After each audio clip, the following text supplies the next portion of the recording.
তোমরা সবাই কি আমাকে ভুলে গেলে? প্লিজ এখন এটা বলো না যে হ্যাঁ তোমরা আমাকে ভুলে গেছো, তাহলে কিন্তু আমি খুবই কষ্ট পাবো।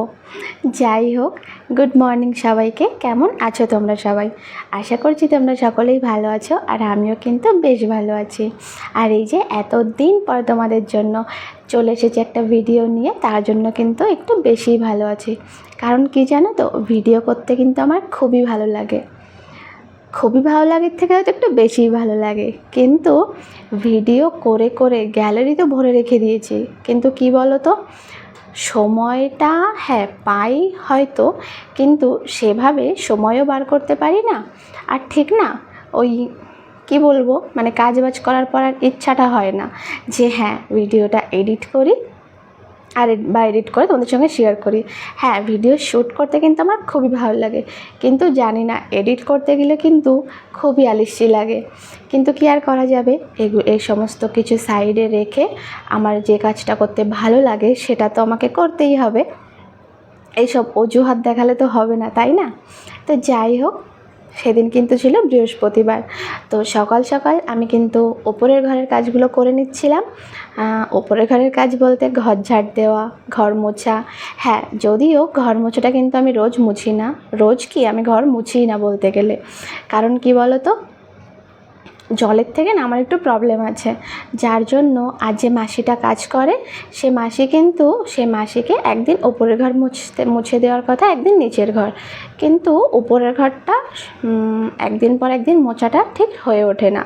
আর যেহেতু আমরা ওপরের ঘরে খুব বেশিক্ষণ থাকি না, তার জন্য উপরের ঘরটা কিন্তু রোজ না মুছলেও চলে। ওই সকালের টাইমটুকু থাকা হয় যতক্ষণ না ও অফিসে যায়, তারপর ও অফিসে যাওয়ার পর তারপর তো সারাদিন আমাকে নিচেই থাকতে হয়। আর রাতের বেলা ও অফিস থেকে আসার পরে ওইটা রাতে যে ঘুমানোর টাইমটুকু, তাছাড়া সারাদিন কিন্তু নিচেই থাকি, রান্না বান্না এটা ওটা, তো সেই সব জন্য। আর ওপরে যেহেতু এখন গরমের সময়, ওপরের ঘরগুলো কিন্তু একটু বেশিই গরম, তার জন্য ওপরে সেভাবে একটা থাকা হয় না।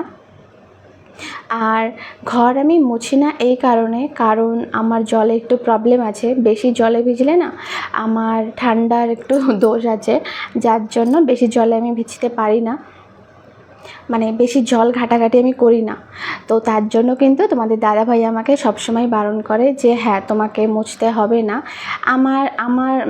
আমার তো ইচ্ছা হয় যে যেদিন মাসি না মোছে সেদিন ঘরটা একটু মুছে দিই, মানে আমার মুছতে ইচ্ছা করে, কিন্তু আমাকে সবসময় বারণ করে যে ওই জল হাতাহাতি করবে, তারপর নাক দিয়ে জল আসবে, চোখ দিয়ে জল আসবে, তো তার থেকে তোমার মুছতে হবে না, যেহেতু সারাদিন সেভাবে উপরে ঘর থাকা হয় না, নোংরাও হয় না, তো ঘরটা ঝাড় দিলেই কিন্তু হয়ে যায়। আর হ্যাঁ, বৃহস্পতিবার দিনটা কিন্তু বিশেষ করে নিচের ঘরটা মোছাই হয়, তার জন্য আমি ভাবলাম আমার উপরের ঘরটা তাও বেশ কিছুদিন মোছা হয়নি বলে ভাবলাম যে ঘরটা মুছে নিই। তো ঘর মুছে স্নান করে কিন্তু আমি নিজে চলে গেছিলাম রান্না করতে। আর যেহেতু ফোনে চার্জ ছিল না, তার জন্য কিন্তু ফোনটা উপরে চার্জে বসানো ছিল, আমি রান্নার সময়ের ভিডিও শ্যুট করতে পারিনি। তারপর দুপুরে খাওয়া দাওয়া করে ওপরে এসে একটু পায়চারি করছিলাম। আর কি জানো তো, প্রচণ্ড গরম, যার জন্য এত গরম লাগছিল, মানে বসলেও গরম লাগছে, হাঁটতেও গরম লাগছে, কি বলবো। আর আবহাওয়ার কথা তো বলার মতোই নেই, এই মেঘ করছে তো এই রোদ হচ্ছে, এই বৃষ্টি হচ্ছে তো এই মেঘ করছে, মানে বলাই যাচ্ছে না যে আবহাওয়াটা কিভাবে চেঞ্জ হচ্ছে। আমি হাঁটতে হাঁটতেই দেখলাম যে প্রথমে দেখলাম রোদ্দুর ছিল, তো তার পরক্ষণেই দেখি যে না, আকাশে মেঘ করেছে, এবং তারপর ভাবলাম যে হ্যাঁ মেঘ করেছে, তখন হয়তো বৃষ্টি হবে। দু এক ফোঁটা বৃষ্টি পড়লো কি না পড়লো, তারপর কিন্তু আবার রোদ বেরিয়ে গেছিলো। এই হচ্ছে আমাদের সঙ্গে, আর কি বলবো। শ্রাবণ মাস পড়ে গেছে, কিন্তু বৃষ্টির এখনও সেইভাবে দেখা তো নেই, তো কি আর করা যাবে। তারপর দুপুরে কিন্তু আমি ঘুমাইনি, কারণ ঘুম আসছিল না, তো তারপর চলে গেছিলাম ছাদে। আর ছাদে গিয়ে দেখলাম আকাশটা দেখো কতটা সুন্দর হয়ে আছে। আকাশের অবস্থা কিন্তু খুবই ভালো, মানে অবস্থা না, আকাশটা কিন্তু খুবই সুন্দর দেখাচ্ছিল চারপাশটা। আর ছাদে গেলে না আশপাশে কাউকে দেখা যায় না, তখন আমার মনে হয় কি হ্যাঁ এই আশেপাশে এই জগৎটাতে যেন শুধুমাত্র আমিই আছি এখানে একা, আর কেউ নেই। আর এই যে দেখো, এদিকে কিন্তু চাঁদ উঠেছে, তো চাঁদটা আমি তোমাদের দেখাচ্ছিলাম। তো তারপর সেদিন আর কিন্তু ভিডিও করা হয়নি, এটা তার পরের দিনের ভিডিও, মানে শুক্রবার সকালের ভিডিও। তো আমরা কিন্তু সকাল সকাল ঘুম থেকে উঠে বেরিয়ে পড়েছিলাম আমরা যাব দিদি বাড়িতে অনেক দিন ধরে যেতে চাইছিলাম, মানে বলতে পারো প্রায় বেশ কিছু মাস ধরে যেতে চাইছিলাম, কিন্তু সময় হয়ে উঠছিল না। তো অবশেষে আজকে সময় করে আমরা চলে যাচ্ছি দিদি বাড়িতে, এবং সেখানে কিন্তু আমরা কিছুদিন থাকবো ভেবেছি, মানে কয়েকদিন থাকবো। তো বেরিয়েছিলাম ওই 6:30 নাগাদ, 6টা 6:30 নাগাদ। তো যেতে যেতে তারপর বাইকে একটু তেলও ভরিয়ে নেওয়া হলো। আর রাস্তাটা এত সুন্দর ছিল, যেহেতু অত সকালে কেউ সেভাবে রাস্তায় বেরোয়নি, মানে মানুষজন তো দেখা যাচ্ছিল না। আর জানো তো, রাস্তায় যেতে যেতে আমাদের আবার, মানে অর্ধেক না, বেশ কিছুটা রাস্তা গিয়ে প্রায় 15-20 মিনিট রাস্তা যাওয়ার পর আমাদের কিন্তু আবার ফেরত আসতে হয়েছে এই কারণে, সেটা তোমাদের পরে বলছি। আর এখানে দেখো, এই যে গাছ কাটছিল বলতে এই গাছগুলো তো খুব বড় বড়, মানে প্রচণ্ডই বড়, দেখে তো বোঝাই যাচ্ছে। তো গাছের গুঁড়িগুলো না, মানে গুঁড়ি না, যে ওপরের কাণ্ডগুলো, যে মোটা মোটা কাণ্ড, সেগুলো কিন্তু খেয়ে, মানে শুকিয়ে গেছে, পোকায় খেয়ে গেছে। তো সেগুলো না কেটে দিলে কিন্তু যখন তখন পড়তে পারে, যখন তখন নিচে পড়বে। তো যেহেতু রাস্তাতে মানুষ চলাচল করে, তো কোনো একটা বিপদ ঘটতে পারে, তার জন্য কিন্তু সকালের টাইমে যেহেতু ফাঁকা থাকে, তো এখানে কিন্তু গাছ মানে কাটা হচ্ছিল, গাছের ডাল।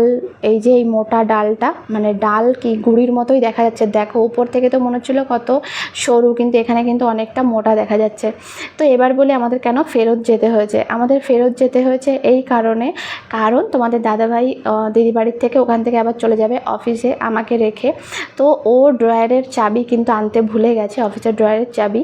তো সেটা নেওয়ার জন্য আবার ফেরত যেতে হয়েছে, কারণ ওর একটা ইম্পর্টেন্ট কাজ ছিল, যার জন্য চাবিটা নিতে আমরা আবার বাড়ি গেছিলাম। তারপর আমরা আবার এসেছি। তো এই যে চলে এসেছে দিদি বাড়িতে। আর জানো তো, সকালবেলা সেরকম কোনো মিষ্টির দোকান খোলা ছিল না।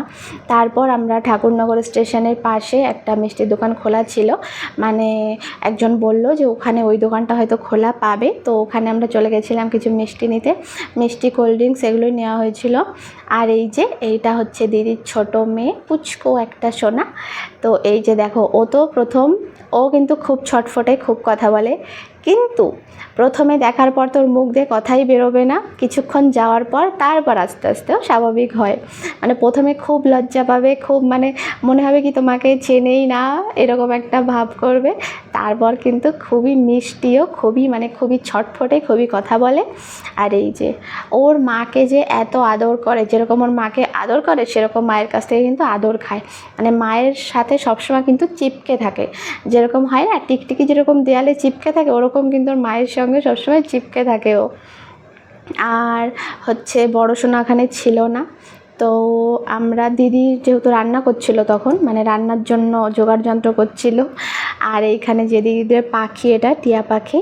তো ও কিন্তু, ওর কোনো কথাই আমি শুনলাম না, জানি না ও কথা বলে কি না।